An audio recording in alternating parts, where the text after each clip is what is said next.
ये एपिसोड वहीं से शुरू होता है जहाँ से पिछला एपिसोड खत्म हुआ था। उसका छोटा भाई बोलता है कि मैंने कभी नहीं सोचा था कि मेरी sister in law martial art छोड़ देगी।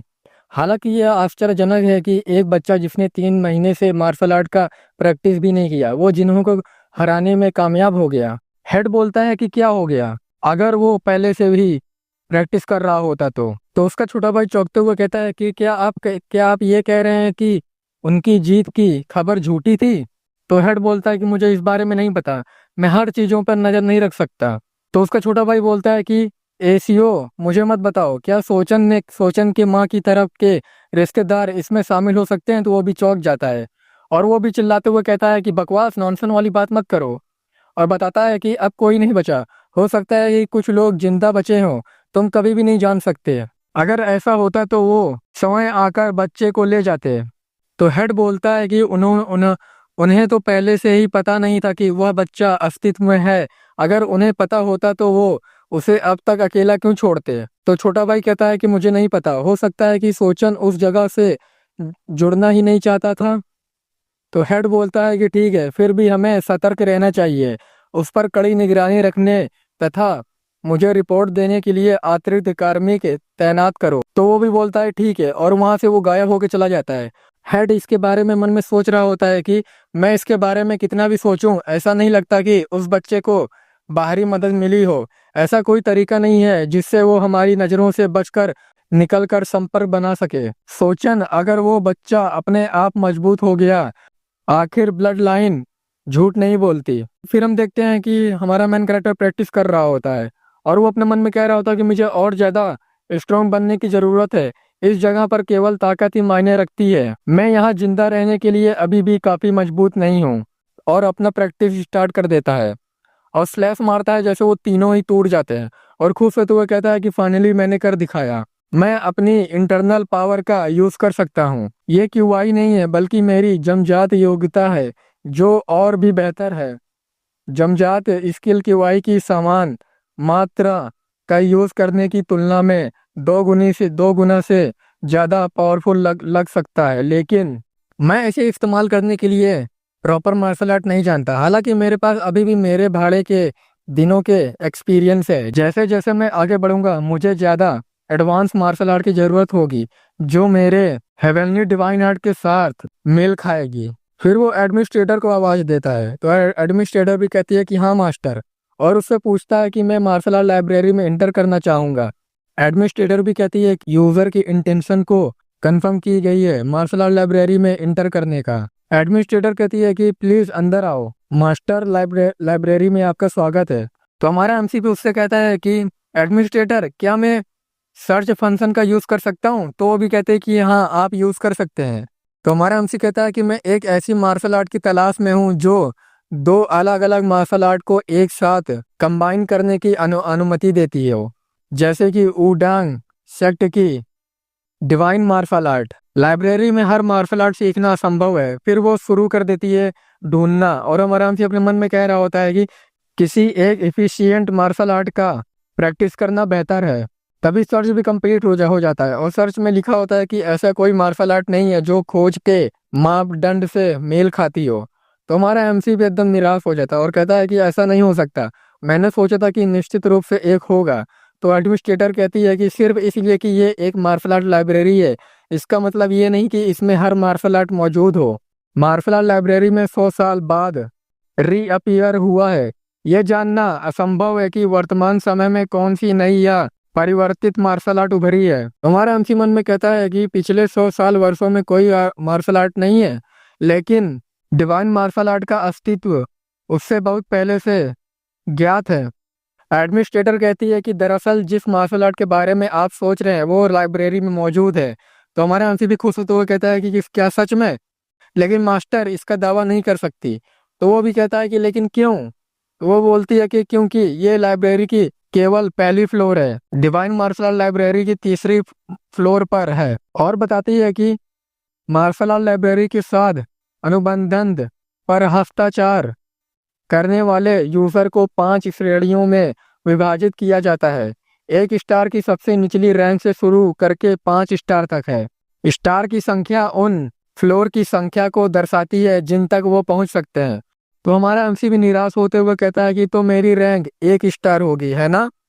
तो वो बोलती है कि बहुत ज़्यादा निराश मत होइए, मास्टर हाल ही में मार्शल आर्ट लाइब्रेरी का यूज़र बना है, फिर भी लाइब्रेरी का कुल 3% हिस्सा प्रथम तल पर है। तो हमारा एमसी खुश होता है, हमारा एमसी उससे कहता है कि ये सब तो केवल 3% है, तो फिर फ्यूचर में मेरे पास प्राप्त करने के लिए अनगिनत मार्शल आर्ट होंगी। तो वो बोलती है कि मास्टर एक महान ग्रेट एम्बियस वाले पर्सन है। तो वो भी शर्माते हुए कहता है कि हा हा हा, चलो मुझे एक ऐसे पर्सन में बदल दो जो महान बन जाए। तो फिर क्योंकि हमारे पास ज़्यादा समय नहीं है, मैं आपसे एक अंतिम क्वेश्चन पूछना चाहता हूँ, रूलर में अपनी रैंक बढ़ाने के लिए क्या कर सकता हूँ। तो वो बोलती है कि ये सरल है, मार्शल आर्ट लाइब्रेरी में कंट्रीब्यूट करें। तो वही बोलता है कि कंट्रीब्यूट। तो वो बताती है कि जैसे कि एक नई मार्शल आर्ट को पंजीकृत करना या पहले की तरह युद्ध संबंधी रिकॉर्ड छोड़ना, ये वो चीजें हैं जो स्वाभाविक रूप से इकट्ठा किया जाता है जब आप जियांगो में एक मार्शल कलाकार के रूप में रहते हैं। और जब आपका योगदान प्राप्त स्तर पर पहुंच जाता है तो आप प्रत्येक फ्लोर के रूलर के परीक्षणों के चुनौती दे सकते हैं। एक बार जब आप टेस्ट पास कर लेंगे तो आप अगले रैंक पर पहुंच सकते हैं। तो हमारा एमसी कहता है कि टेस्ट, तुम्हारा क्या मतलब है। तो वो कहती है कि एग्जाम्पल के लिए इस तरह। तो हमारे एमसी को वो कहीं ले आती है। तो हमारा एमसी इधर उधर देखते हुए कहता है कि अब हम कहाँ हैं। तो एडमिनिस्ट्रेटर कहती है कि यही ट्रायल का प्लेस है, अगर आप उसे हरा सकते हैं तो आप 2 स्टार यूजर बन सकते हैं। तो हमारा एमसी कहती है कि एडमिनिस्ट्रेटर, मैं पहले से ही 30 साल का हूँ और आप चाहते हैं कि मैं ऐसे छोटे बच्चे से निपटूं, वो केवल 5 साल का लगता है। तो हंसते हुए कहती है कि हा हा हा, आप किसी ऐसे पर्सन के लिए मजाकिया कर रहे हैं जो देखने में 12 साल का लगता है। तो फिर क्या आप अभी उन्हें चुनौती देना चाहेंगे। अगर आप जीत गए तो इसे पास माना जाएगा। तो हमारा एमसी भी रेडी होते हुए कहता है कि ठीक है, चलो इसे स्टार्ट करते हैं। एडमिनिस्ट्रेटर, अगर तुम बाद में अपने वर्ड से मुकर गए तो। तभी हम देखते हैं कि वो ट्रायल वाली बच्ची डायरेक्ट सामने आ जाती है हमारे एमसी पे बहुत फास्ट, और उस पे एक पाम अटैक करती है जिससे हमारा एमसी बहुत दूर जाके एक लकड़ी से टकराता है, जिससे वहाँ बहुत डिस्ट्रॉय हो जाता है वो लकड़ी। और एमसी को भी बहुत चोट लगी हुई होती है और वो अपने मन में कह रहा होता है, अरे यार इस बच्चे को क्या हो गया है, मुझे सच में वो चोट महसूस हुई। और तभी कहता है कि अरे मुझे कोई दर्द नहीं हो रहा है। तभी एडमिनिस्ट्रेटर आके उससे कहती है कि ये प्लेस भी लाइब्रेरी का ही हिस्सा है, जो कुछ भी उधार नहीं लिया गया है वो सब इल्यूजन है। तो हमारा एमसी कहता है कि ये सोचना कि मैंने जो कुछ एक्सपीरियंस किया वो इल्यूजन था। क्या आप शरारती नहीं होती जा रही हैं एडमिनिस्ट्रेटर। तभी ट्रायल कहती है कि कम ऑन मास्टर। और हमारा एमसी भी चौंक जाता है और वो कहती है कि ट्रायल अभी भी खत्म नहीं हुआ है। और एडमिनिस्ट्रेटर कहती है कि इस जगह पर आपको चोट नहीं लगेगी और ना ही आपकी डेथ होगी, लेकिन ये बच्चा वो तुम्हें मारने के इरादे से तुम्हारा सामना करने के लिए तैयार है मास्टर। और हमारा एमसी पूछता है कि एडमिनिस्ट्रेटर, क्या ये बहुत आगे नहीं जा रही है। तो एडमिनिस्ट्रेटर भी कहती है कि हाँ। तो उसके तरफ हाथ दिखाते हुए हमारा एमसी कहता है कि इसका कोई मतलब नहीं है, दुनिया में ऐसे 5 साल का बच्चा आपको कहाँ मिलेगा। तो वो भी हंसते हुए कहती है कि ये सही है, वो सच में 7 साल की है। हमारा एमसी उसके ऊपर चिल्लाते हुए कहता है कि ये बात नहीं है, पहले तो वो काफी दूर थी, लेकिन एक एक पल में ही उसका हमला मेरी ओर आ गया। क्या ये 10 QI हो सकता है, क्या उस उम्र में 10 QI का यूज कर सकती है। तो ट्रायल कहती है कि है, तुम कब तक सोते रहोगे। और हमारे एमसी के चेहरे पे जोरदार किक मारती है और वो ट्रायल वाली बच्ची अपने हाथ से अटैक करते हुए कहती है कि मैं तुम्हारे साथ वैसे नरमी नहीं बरतूंगा जैसे मैंने उस लड़की के साथ किया था। और उसको एक जोरदार पाम अटैक मारती है जिससे पीछे की भी दीवारें टूट जाती है। लेकिन हमारा हमसे कह रहा होता है कि मुझे डेफिनेटली कोई दर्द फील नहीं हो रहा है, लेकिन इस टेक्निक से बचना या इससे रोकना इम्पॉसिबल है। रुको, ये टेक्निक का नाम, इसे निश्चित रूप से हेवनली डेमन ब्रेकिंग कहा गया था, है ना। और वो लड़की फिर से अटैक करने वाली हुई होती है, लेकिन हमारा हमसे कह रहा होता है कि क्या वो बच्चा हेवनली डेमन के बचपन का रिकॉर्ड है। तभी हमारा हमसे चिल्लाते हुए कहता है कि मैं चैलेंज यहीं खत्म करूंगा। तभी वहां फिर उसका भी हाथ रुक जाता है। तो एडमिनिस्ट्रेटर कहती है कि क्या आप सच में हार मान रहे हैं। हमारा हमसे कहता है कि ठीक है, अभी के लिए मैं फिर से चैलेंज दे सकता हूँ, है ना। अगर असफल होने में कोई नुकसान होता तो मुझे यकीन है कि एडमिनिस्ट्रेटर ने इसकी हल्के से सिफारिश नहीं की होती। तो एडमिनिस्ट्रेटर भी कहती है कि ये सही है। एक बार जब आप योग्य हो जाते हैं तो आप किसी भी समय इसे चैलेंज दे सकते हैं। ट्रायल भी वहां से चली जाती है और वो लोग भी वापस आ जाते हैं लाइब्रेरी में। और हमारा एमसी अपने मन में कह रहा होता है कि मैं अब एक कदम पीछे हट रहा हूँ, लेकिन मैं कोशिश जारी रखूंगा ताकि मैं उन लोगों के ऊपर खड़ा हो सकूं जो मुझे नीची नज़र से देखते रहते थे। वो बेनिफैक्टर पर्सन जिसने पास्ट में मेरी जान बचाई थी, मैं उसकी जान बचाना चाहता हूँ। मैं कड़ी मेहनत करूंगा और एक दिन एडमिनिस्ट्रेटर द्वारा दी गई टेस्ट में सफल हो जाऊंगा। एडमिनिस्ट्रेटर भी कहती है कि आपका पॉजिटिव माइंडसेट है मास्टर, इसलिए मैं तुम्हें पसंद करती हूँ। और हमारा एमपी सोच रहा होता है कि क्या वो सरकास्टिक हो रही है। तो एडमिनिस्ट्रेटर भी कहती है कि कभी कभी आप थोड़े से पागल हो सकते हैं। तो हमारा एमसी कहता है कि वैसे एडमिनिस्ट्रेटर क्या मैं एक मदद मांग सकता हूँ। तो वो बोलती है कि हाँ आप मांग सकते हैं। तो हमारा एमसी कहता है कि क्या तुम मुझे अपनी पसंद की कोई मार्शल आर्ट रिकमेंड कर सकती हो, अगर ये पॉसिबल हो तो कुछ ऐसा जो डिवाइन मार्शल आर्ट के साथ अच्छी तरह से चल सकता हो।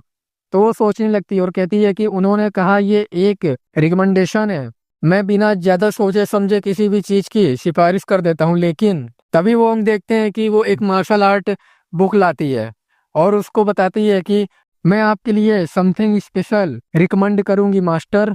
क्या ये बहुत ज्यादा खराब नहीं है? इसके अलावा इसका लगभग आधा हिस्सा फटा हुआ है। नहीं, मैं इस पर सवाल नहीं उठाऊंगा। ये एडमिनिस्ट्रेटर द्वारा दिया गया बुक है, मैं इस पर विश्वास करूंगा। तो एडमिनिस्ट्रेटर कहती है कि मेरे पास कोई रास्ता नहीं था, क्योंकि मैं बिना किसी विरोध के आपको कुछ भी नहीं दे सकती। ये ऐसी कोई बात नहीं है जिसके बारे में तुम्हें चिंता करने की जरूरत है मास्टर। तो वह हमारा हमसे कहता है कि क्या तुम पहले वाले छोटे बच्चे की बात कर रही हो? क्या ये डेमन कल्ट की मार्शल आर्ट है? ये एक मुद्दा हो सकता है। तो एडमिनिस्ट्रेटर कहती है कि क्योंकि मास्टर रूढ़िवादी संप्रदाय से है, इसलिए इसलिए अनऑर्थोडॉक्स सेक्ट की मार्शल आर्ट सीखना उचित नहीं होगा। आप निश्चित रह सकते हैं और ऑर्थोडॉक्स सेक्ट की मार्शल आर्ट से है। इसके अलावा आज के समय में ऐसे बहुत कम लोग होंगे जो इसे पहचान पाएंगे। तो हमारा एमसी कहता है कि ऐसा लगता है कि ये एक प्राचीन मार्शल आर्ट है और उसको ग्रीट करते हुए कहता है कि इसका ध्यान रखने के लिए तुम्हारा शुक्रिया, मैं इसे ग्रेटफुल एक्सेप्ट करूंगा। तो एडमिनिस्ट्रेटर भी कहती है कि तुम सच में मीठी मीठी बातें करना जानते हो। तो हमारा एमसी भी चौंक जाता है। एडमिनिस्ट्रेटर भी कहती है कि ये कुछ भी नहीं है, मैं बस अपने आप से बात कर रही हूँ। तो फिर मैं तुम्हें मार्शल आर्ट सिखाऊंगी और उसके माइंड में डाल देती है, जिससे वो हमारे एमसी को बहुत ज्यादा फिर से पेन होने लगता है और मन में कहता है कि पहली बार की तुलना में ये ज्यादा ज्यादा दर्दनाक है। लेकिन जैसी कि उम्मीद थी, मेरे दिमाग में नॉलेज के इंटर की अनुभूति है। और खुश होते हुए कहता है कि एडमिनिस्ट्रेटर ये मार्शल आर्ट बिल्कुल भी इनक्रेडिबल है। इस मार्शल आर्ट का नाम क्या है? तो वो बताती है कि इसे वर्ल्ड की सुप्रीम स्वॉर्ड कहा जाता है। इसकी डेट 150 साल से भी ज्यादा पुरानी है। ये एक महान वॉरियर की मार्शल आर्ट है जिसे कभी दुनिया का सबसे महान वॉरियर कहा जाता था। हमारा एमसी भी एक्साइटेड होते हुए कहता है कि ऑसम, वर्ल्ड के ग्रेटेस्ट लोगों की मार्शल आर्ट। तो वो कहता है कि लेकिन एडमिनिस्ट्रेटर, क्या मेरे दिमाग में जो है वो सच है? इसमें केवल 3 ही सेक्शन क्यों है? तो वो बताती है कि इसे जानबूझकर अलग किया गया था। तो हमारा एमसी कहता है कि जानबूझकर? तो वो बताती है कि दुनिया की सुप्रीम स्वॉर्ड दूसरी मंजिल पर रखी गई है। तो हमारा एमसी कहता है कि दूसरी मंजिल पर? तो वो बताती है कि हाँ, इसलिए मैं आपको मार्शल आर्ट पुस्तक का केवल एक छोटा सा हिस्सा दे सकता हूँ ताकि दूसरी मंजिल की एडमिनिस्ट्रेटर से बचा जा सके। तो हमारा एमसी कहता है कि ये सोचना कि मुझे दूसरी मंजिल से ऐसा उपकार मिलेगा। तो एडमिनिस्ट्रेटर कहती है कि प्लीज, इसे 100 वर्षों के बाद किसी यूजर को दिया गया एक छोटा सा रिवॉर्ड है। और हमारा एमसी कहता है कि सच में तुम्हारा बहुत बहुत शुक्रिया, मैं तुम्हारे काइंडनेस को रीपे कैसे चुकाऊंगा। तो वो भी कहती है कि मैं चाहता हूँ कि हर कोई तुम्हारे जैसा हो। तो हमारा एमसी कहता है कि क्या? तो एडमिनिस्ट्रेटर भी कहती है कि मैंने बस आपसे पहले वाले यूजर के बारे में सोच रही थी। तो हमारा एमसी कहता है कि पिछला यूजर? तो वो बताती कि वो अहंकारी और बेकार था, किसी भी प्रकार के शिष्टाचार का अभाव था। वो केवल आकार में बड़ा था और केवल अपनी ताकत पर निर्भर था। सच में एक लो क्वालिटी इंडिविजुअल था। तभी उसे आवाज आता है कि तुमने क्या कहा? और तभी बिजली भी चमकने लगता है। और हमारा एमसी कहता है कि ये स्पेस, तो वो बोलती है कि बुलाने पर भी वो चला आता है। तभी हम देखते हैं कि एक स्पेस क्रैक में से एक हाथ दिखता है और हमें एक बंदे को भी दिखाया जाता है और वो बोलता है कि एडमिनिस्ट्रेटर, तुमने अभी क्या कहा?